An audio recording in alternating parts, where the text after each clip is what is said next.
Hey fam, it's Jaymie-Lee Gerena. I wanted to hop in and share with you what I learned over the past 6 months by moving 3 different times.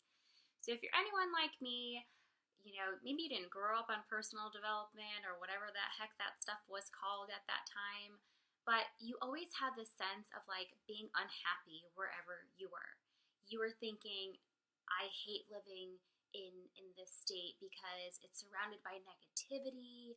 Um, and you just had all of these thoughts like, I need to move, I need to do this to feel better, I need to be in this relationship because it somehow, some way claims that I'm worthy.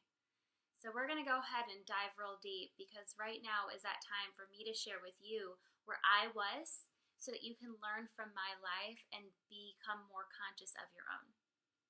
And so I felt at a very young age that I was always unhappy. I moved, I want to say 5 different times in 2.5 years, which is just insane.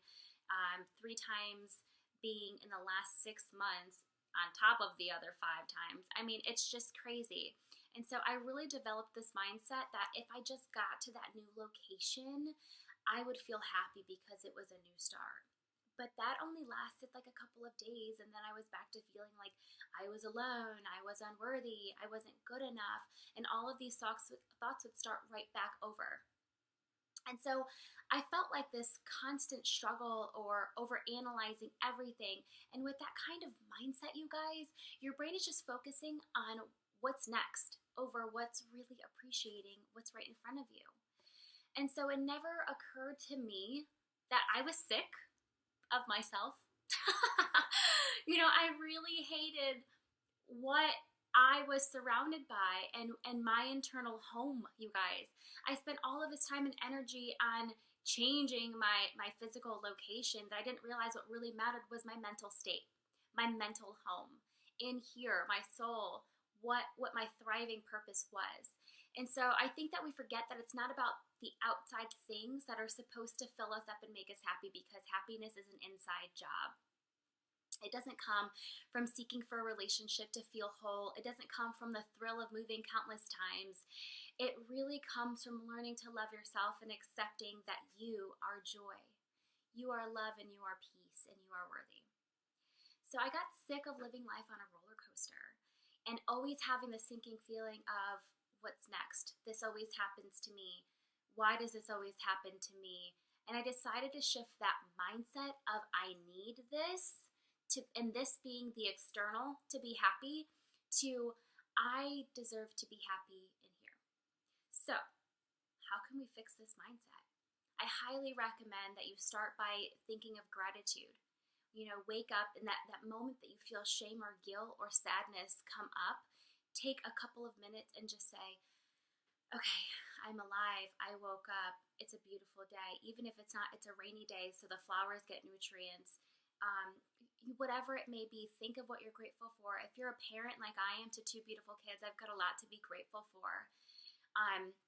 But life didn't always look like this. And so how you can begin this is start being conscious of what you're putting between your 2 ears, what you're feeding your mind, what you're reading, who you're surrounding yourself with, because I don't think that we realize what we focus on grows.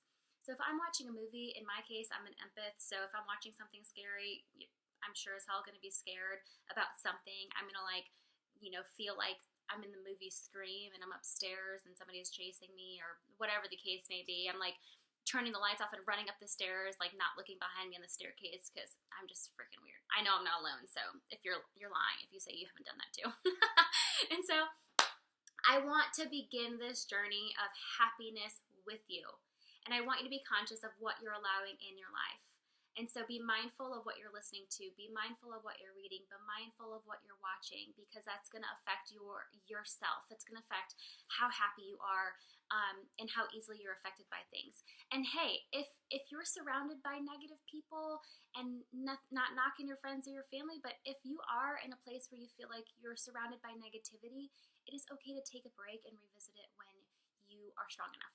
Revisit it when you feel strong enough and whole enough to be around that and not let it affect you to the core. And so life really does come with a lot of hard times, but let us start taking ownership of our lives now and begin realizing that we are responsible for our lives and choose to make it the best life. And so take a little space, take a little breather for yourself, take time to reflect, and know that you can have the best life now. It doesn't need to be tomorrow. We don't need to make excuses for why we can't have it, because every single person on this earth is deserving and worthy of it. So, with that being said, I hope this message left you with a little bit of peace of mind knowing that you are not alone on this journey. And if you guys want to connect, please head over to jaymiegerena.com/discovery and join me over there. Fill out the application, and I would love to just help you connect the dots from where you are to where you want to be, and help you discover your soul's purpose and guide you through the important steps of going through life being happier and more whole. So I hope you all have a blessed day. With all the love in the world, take care.